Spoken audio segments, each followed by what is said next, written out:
Barangkali tak ada yang lebih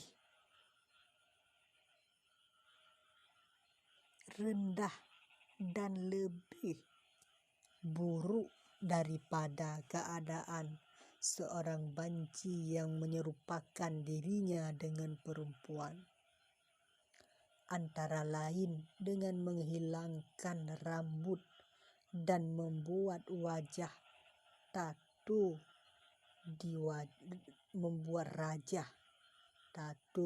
di wajahnya, serta pergaulannya yang rapat dengan kaum wanita. Namun Anda melihat bahwa si banci itu merasa senang dengan keadaannya, bahkan makin bangga dengan kemiripannya yang sempurna dengan perempuan, dan dia tak segan-segan bersaing dengan kaum banci selainnya dalam kebancian mereka. Demikian pula kebanggaan dan saling menonjolkan diri di antara para tukang bekam dan para penyapu jalan tak kalah serunya dengan apa yang terjadi di antara para raja dan ulama. Semua ini adalah akibat kebiasaan dengan suatu pekerjaan yang dilakukannya secara terus-menerus dalam jangka waktu yang cukup lama, sebagaimana dapat disaksikan dalam berbagai pengelompokan atau profesi tertentu. Jelaslah bahwa jika nafsu manusia dapat merasakan kenikmatan dengan berlanjutnya suatu kebiasaan, walaupun batin, dan juga menjadi cenderung padanya, walaupun itu termasuk sesuatu yang keji, maka bagaimana mungkin dia tidak merasa kenikmatan dengan sesuatu yang hak, seandainya dia dikembalikan kepadanya dan dibiasakan dengannya selama waktu yang cukup. Pada hakikatnya, kecenderungan nafsu seseorang pada hal-hal yang buruk merupakan sesuatu yang berada di luar tabiat aslinya. Hal itu dapat disamakan dengan perbuatan seseorang memakan tanah, yang ada kalanya dilakukan karena telah terbiasanya dia melakukan hal itu. Adapun kecenderungan pada hikmah, kearifan, serta kecintaan kepada Allah, demikian pula upaya mengenalnya dan menunjukkan ibadah kepadanya. Semua itu termasuk tabiat asli manusia yang memang tertanam dalam hati secara alami dan fitri.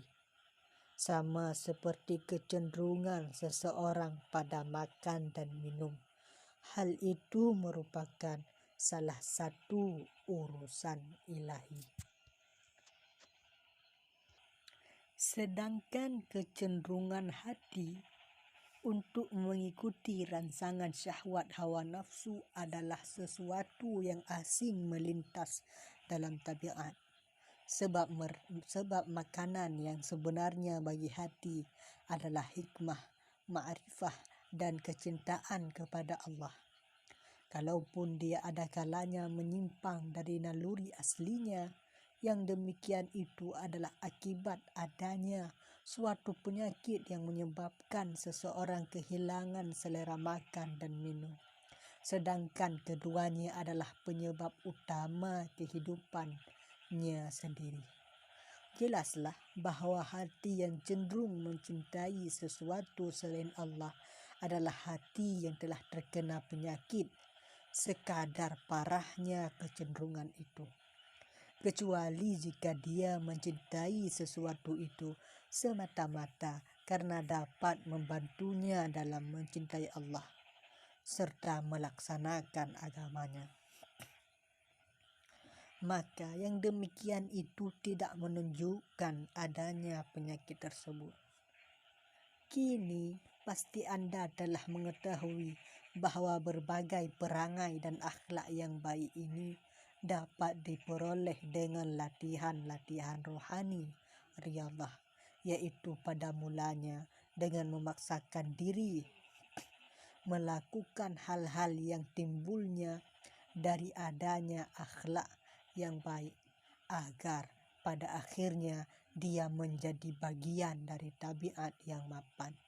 Dan ini merupakan keterkaitan yang mengagumkan antara hati dan anggota tubuh, atau antara ruhani dan jasmani.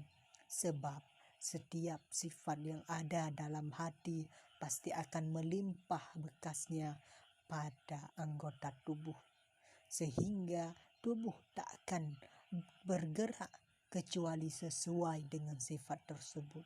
Sebaliknya, setiap perbuatan yang dilakukan oleh tubuh pasti akan ada pengaruhnya di dalam hati. Maka dalam hal ini terjadilah proses melingkar yang terus berputar dan berkesinambungan. Mengenai ini dapat dijelaskan dengan memberi contoh, yaitu seseorang yang ingin memiliki kecakapan dalam hal menulis kaligrafi dan ingin agar kecakapannya itu tertanam kuat dalam dirinya atau menjadi bakat baru baginya, maka tak ada jalan baginya kecuali melatih tangannya melakukan apa yang dilakukan oleh seorang penulis yang benar-benar cakap dan berbakat. Dia akan terus menerus dan menulis selama waktu yang cukup panjang, seraya meniru tulisan yang indah yang digoreskan oleh tangan si penulis berbakat. Dan sepanjang waktu itu dia berusaha membuat tulisan-tulisan yang menyerupai atau hampir menyerupai, sehingga pada akhirnya tergoreslah pula oleh tangannya tulisan indah yang mengalir lancar secara naluriah. Walaupun pada mulanya dahulu dia melakukannya dengan susah payah dan memaksa diri, maka seolah-olah tulisan indah itulah yang menjadikannya kini sebagai seorang penulis indah. Walaupun pertamanya ia dilakukan dengan susah payah, tetapi hasilnya tetap membekas dan merasuk ke dalam jiwa penulis. Lalu dari situ keluar dan menggerakkan tangannya, dan jadilah dia seorang penulis indah secara naluriah. Demikian itu pula bagi seseorang yang ingin memiliki bakat sebagai seorang ahli fikih. Tak ada jalan lain baginya kecuali melakukan apa yang dilakukan oleh para ahli fikih yang mempelajari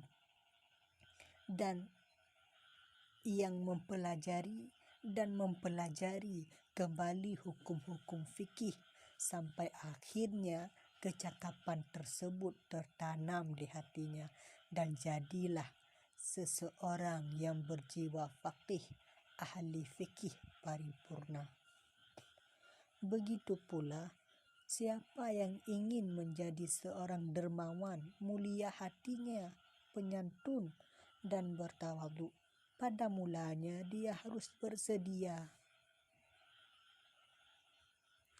melakukan seperti yang dilakukan para dermawan, walaupun dengan cara memaksa dirinya, sampai nanti pada akhirnya sifat tersebut menjadi tabiat yang melekat padanya. Itulah satu-satunya cara untuk menumbuhkannya.